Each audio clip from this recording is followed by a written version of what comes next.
கேடகம் நீரே, மகிமையும் நீரே.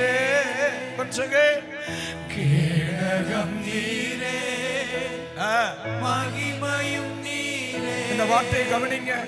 கேடகம்னா என்ன?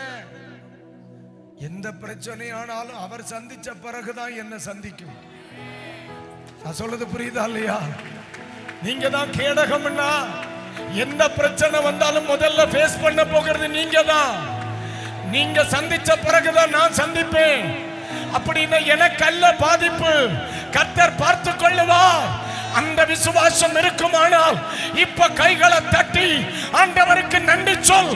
கர்த்தர் தெளிவாய் சொல்லுகிறார், ஆபிரகாமே உனக்கு மகா பெரிய கேடகமாய் இருப்பேன்.